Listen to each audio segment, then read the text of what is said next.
ಬಕಾರ ಬಂದಿದೆ. ಬಕಾರಕ್ಕೆ ಏನ್ ಬಂದಿದೆ? ಬಕಾರ ಬಂದಿದೆ. ಹಾಗಾದ್ರೆ ಏನಾಗುತ್ತೆ?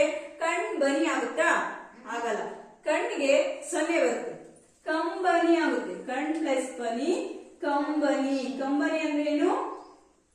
ಕಣ್ಣೀರು. ಕಂಬನಿ ಅಂದ್ರೆ ಏನು? ಕಣ್ಣೀರು. ಕಣ್ ಪ್ಲಸ್ ಬನಿ ಕಣ್ ಬನಿ ಅಂತ ಬರೋದಲ್ಲ, ಕಂಬನಿ ಅಂತ ಬರುತ್ತೆ. ಅಣ್ಕಾರ ಇದ್ದಾಗ ಸೊನ್ನೆ ಬರುತ್ತೆ. ಅರ್ಥ ಆಗ್ತಿದ್ಯಾ? ಮತ್ತೊಂದು ಮೈ ಪ್ಲಸ್ ತುಂಬಿ ಮೈದುಂಬಿ. ಮತ್ತೆ ತಕಾರಕ್ಕೆ ಏನ್ ಬಂತು? ದಕಾರ ಬಂದಿದೆ. ಮೈ ಪ್ಲಸ್ ತುಂಬಿ ಮೈದುಂಬಿ ಅಂತ ಬಂದಿದೆ. ಹಾಗಾದ್ರೆ ನಾವೇನ್ ಮಾಡ್ಬೇಕು? ಇವುಗಳನ್ನ ಕಾಚ ಟಾತ ಬ ಗಾಚ ಡಾದ ಬ ಅಂತ ನಾವು ಮೆಮೊರಿಯಲ್ಲಿ ಇಟ್ಕೋಬೇಕು, ಮೆದುಳಲ್ಲಿ ಇಟ್ಕೋಬೇಕು. ಅರ್ಥ ಆಯ್ತಾ? ಕಾ ಬಂದ್ರೆ ಗೋ ಗಾ ಬರುತ್ತೆ.